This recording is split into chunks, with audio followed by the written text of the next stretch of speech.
আসসালামু আলাইকুম বন্ধুরা। বাড়ির বউদের সাফল্য একের পর এক বাড়তে থাকায় পরিস্থিতি আরও জটিল হয়ে ওঠে। কেউ গর্বিত, আবার কেউ লজ্জিত। আর এর মধ্যেই শুরু হয় নতুন তর্ক। অহনাকে কি সত্যি বাড়ি থেকে সরিয়ে দেওয়া হবে?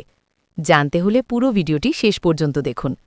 আপনারা দেখছেন বড়লোক বাড়ির ছোট বউ গল্পের ৯৬তম এপিসোড। তাহলে চলুন শুরু করা যাক। ভিডিওর শুরুতেই দেখা যায় বাড়ির সবাই অর্জুনকে বলছে অহনাকে মায়ের বাড়ি পাঠিয়ে দিতে। তখন অর্জুন বলে, যদি শাস্তি দিতে হয় তাহলে সবারই সমান হওয়া উচিত, শুধু অহনাকে নয়, বাকি বউদেরও তাদের মায়ের বাড়ি পাঠানো উচিত। এ কথা শুনে তুকুন প্রতিবাদ করে বলে, মিতাকে কেন পাঠাবো? আমার তো ওকে নিয়ে কোনো সমস্যা নেই, বরং ও সাইকেল প্রতিযোগিতায় অংশ নিয়েছে দেখে আমার গর্বই হয়েছে। তখন পিসিমণি বলে, তাই তো তুই ওকে জেতার পর মালা পরিয়ে দিলি। টুকুন স্পষ্ট জানিয়ে দেয়, যদি কারও আমার বউকে নিয়ে সমস্যা থাকে তাহলে বলুন, আমি বাড়ি ছাড়ার সময় ওকেও সঙ্গে নিয়ে যাব। এদিকে মাইকে কাবাডি প্রতিযোগিতার নাম ঘোষণা করা হয়। পারমিতার নাম শুনে বাড়ির সবাই অবাক হয়ে যায়। পল্টুর মা তাকে ডেকে বলে, তোর বউ কাবাডি খেলবে শুনেছিস? পল্টু নির্বিকারভাবে বলে, শুনেছি।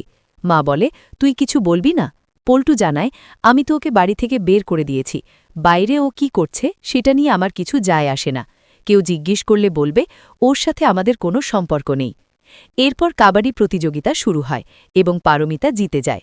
মাইকে ঘোষণা করা হয়, বাড়ির বউরাও যে পারে সেটা পারমিতা প্রমাণ করে দিয়েছে। সঙ্গে সন্ধ্যায় সাংস্কৃতিক অনুষ্ঠানের ঘোষণা দেওয়া হয়। ৪ বউ খুব খুশি হয়ে পারমিতাকে অভিনন্দন জানায় এবং সবাই মিলে ছবি তোলে।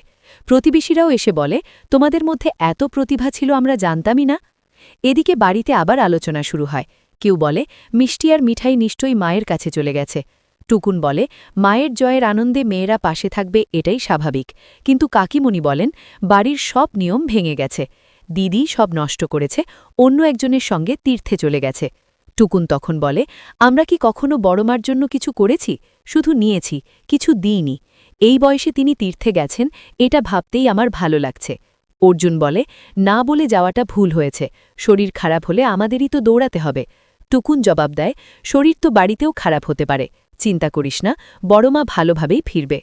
এদিকে মাইকে ঘোষণা হয়, কিছুক্ষণ পর সাংস্কৃতিক অনুষ্ঠান শুরু হবে। একজন বিশেষ মানুষ গান গাইবে এবং নাচও হবে। বড় বউ ভয় পেয়ে যায়, সে কখনো স্টেজে ওঠেনি। অহনা তাকে সাহস দেয়। মেজ বউ বলে, আমার স্বামী জানলে রাগ করবে। অহনা বলে, আমরা সবাই তোমার পাশে আছি। মিতা বলে, আমার স্বামী আমাকে সমর্থন করবে। আমাদের একজনকে অপমান করলে আমরা সবাই প্রতিবাদ করব। অহনা বলে, আমরা এত সেবা করি, তবুও এত অপমান সহ্য করতে হয়, এটা আর চলবে না। সন্ধ্যায় ফাংশন শুরু হয়। মিষ্টি আর মিঠাই লুকিয়ে চলে আসে। তাদের অবস্থা দেখে বউরা অবাক হয়ে যায়। তারা বলে, বাড়িতে সারাদিন বকা খেয়েও আমরা চলে এসেছি। তারা আরও বলে, তোমাদের বাইরে কত খুশি লাগছে। এদিকে বাড়িতে আলোচনা চলছে। কেউ যেতে চায়, কিন্তু লজ্জায় যাচ্ছে না। পিসিমণি বলে, পাড়ার লোক বলছে আমরা বউদের বাড়ি থেকে বের করে দিয়েছি, বড় বৌদি থাকলে এসব হতো না। পল্টু আবার অহনাকে দোষ দেয়। অর্জুন রেগে বলে, বারবার অহনাকেই কেন দোষ দিচ্ছ? প্রয়োজনে ওকে তাড়িয়ে দিতেই হবে। তখন টুকুন অর্জুনকে বলে, তোর নিজের ঘর সামলানো উচিত।